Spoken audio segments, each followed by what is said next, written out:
IGN, the bane of Sonic fans' existence, because they're just so mean to us. They said Sonic was never good, and that's just wrong.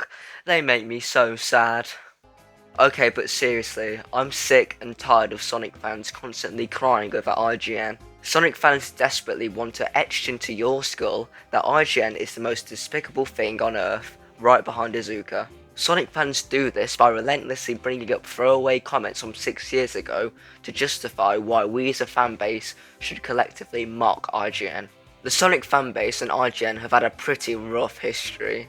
The GameScoop video and the Sonic Unleashed review live rent-free in Sonic fans' head among many other events. This results in Sonic Twitter and r/Sonic the Hedgehog being consistently flooded with IGN bad posts. So I'm here to defend IGN today from all those brainless Sonic fans because I just adore playing devil's advocate who want to bash IGN without researching and instead just join in with the hate echo chamber never to re-emerge. Consider this the conclusion to my game journalism videos because I don't want to go on and on about it and morph into your average Sonic fan. I want to state I'm not an IGN fan. In fact, I absolutely despise game journalism. They are clueless numbskulls that likely don't care about what they're reviewing. And that's the key thing. They don't care. If they don't care, why should we give them the time of day? What they say clearly doesn't hold any weight. I'm just here to simply point out the facts. Firstly, let's debunk this myth that IGN is against Sonic. And we have to remember that IGN are just Sonic haters. Wrong! Because if anyone uses half a brain cell, you can easily conclude that they aren't. We love to meme about Pocket Adventure being rated a 10 out of 10 from IGN, but doesn't that just prove that they are out for him? Here is IGN's concluding statement on their Sonic 4 video. Breathe easy Sonic fans, Sega got this one right. Hell, a 6.9 for Sonic Forces is a way more competent score than most Sonic fans would give it.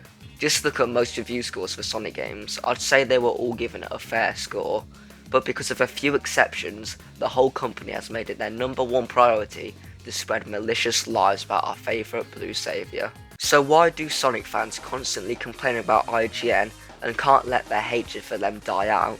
Well, I think it comes from Sonic tubers. Oh no, I'm not scapegoating Sonic tubers. Just think about it. They will constantly bring them up, reminding their fanbase that consists of likely, young, impressionable children that these people are bad and how we must continue the IGN slander. I don't think they do it on purpose, but it's certainly a factor that multiplies the amount of unoriginal IGN babble. Just another case of video game journalists having it out for Sonic. Hey everyone, washed up and out of touch game journalist here. Let's first look at what IGN thinks of the game. After all, they are a reliable source to know if a game is worth your time or not. Sonic tubers are unknowingly indoctrinating children. I know this video is unlisted, so I can't be too harsh, but treating IGN revoking its Sonic Unleashed review as breaking news is the cringiest thing I've seen from Sonic fans in a good while. IGN lives rent-free in Sonic fans' head. Sonic tubers just encapsulate Sonic fans' obsession with IGN and their refusal to move on from a 14-year-old review. And when the English version of IGN hasn't done anything offensive, they want to criticise other languages. I wouldn't even say a 6.5 is a hateful score. Let's examine the two situations that Sonic fans regularly cry about. First off, the Sonic Unleashed review. Almost every wannabe Sonic tuber has covered this review, with them all being homogeneous and offering nothing new to the discussion. It seems the main sources of discontent with this video was the fact that they weren't very good at Unleashed, the fact they didn't complete the game, and the fact they simply didn't like the game. I don't condone not finishing the game, then reviewing it, but the fact is, reviewers have a certain amount of time to complete the game. The guy clearly wasn't enjoying it, in conjunction with the fact Sonic wasn't doing well critically at the time, so he probably thought that the game wasn't going to offer anything else of enjoyment from him, so why not give Unleashed a low score? Again, I'm not condoning it, just explaining the context at the time. I don't really understand the criticism that he is bad at the game. The footage which showcases how bad he is only in the daytime levels, and he says he enjoys the daytime levels. So what does it matter that he isn't good at the game if he enjoys it? You know, the same guy who did the Unleashed review, Hillary Goldstein, was the same guy who praised Sonic 4 and gave that previously mentioned quote. He also concluded on his Mega Collection review, "You can't find a better deal than 20 games for $20. Funny how Sonic fans neglect to mention that, huh? Nothing here is objective fact, it's literally just down to opinion. The problem was that a lot of reviewers tasked with reviewing platformer games aren't the best sources for criticism and have failed their job to be as objective as possible. Unleashed was not a bad game, but yet the reviews given for Unleashed were not completely fabricated lies. IGN's far from the only review company to give Unleashed a poor score, as a cursory look at Wikipedia will prove. Maybe, just maybe, Unleashed was a game with a ton of flaws and the Werehog and forced medal collecting were bad ideas.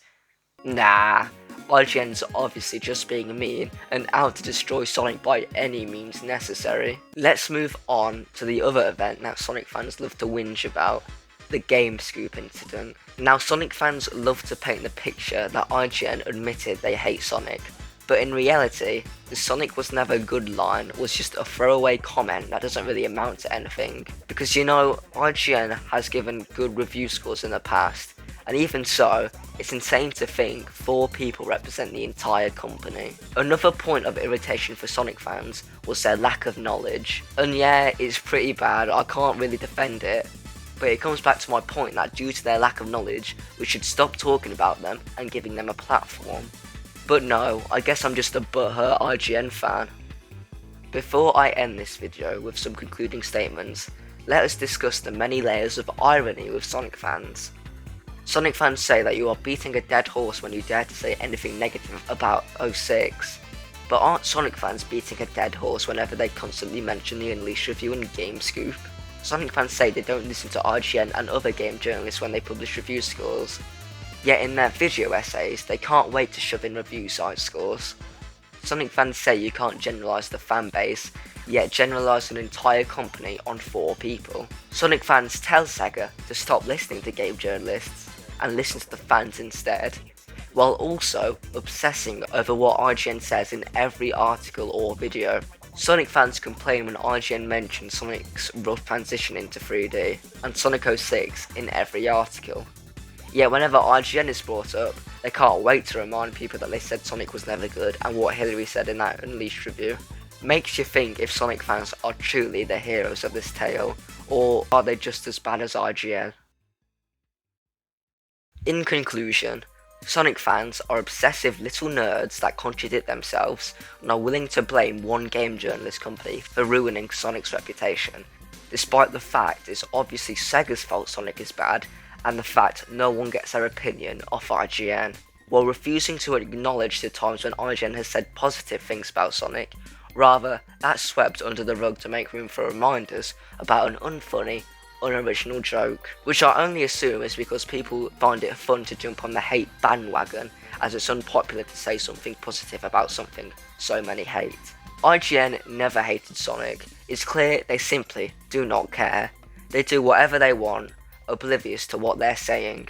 This whole notion that IGN is out for Sonic is a complete and utter lie, as we have discovered. Why not just listen to what the fans have to say than any game journalist? Now, you might think you don't listen to game journalists, but what you're doing is just spreading the word and encouraging more visits to their YouTube channel and their website. Plus, it just comes across as whinging about something that is nearly a decade and a half old. And the likelihood is, IGN's opinions change with whatever's trendy and or advertiser friendly or paying them off. Just look at the Call of Duty franchise. The unfortunate truth is, even with the staff changes, what they say about anything reflects on their company as a whole. That's why big corporate video game journalism is a bit finicky at times, and that's why the Sonic was never good line has left a massive impact on how people, more specifically Sonic fans, look at them, as Sonic fans are pretty quick to judge, just like most video game communities. There are probably people within IGN that love Sonic the Hedgehog and can look at stuff objectively, and at the same time there's blind dumbasses that don't know what they're talking about. Big corporations have different agendas and differing opinions with each member. All I'm asking you to take away from this video is stop obsessing about what IGN has to say, get rid of that perception that every journalist is against Sonic the Hedgehog, And don't get upset when IGN gives Sonic and Friends Maid Simulator 2023 a 6. Holy smokes, guys!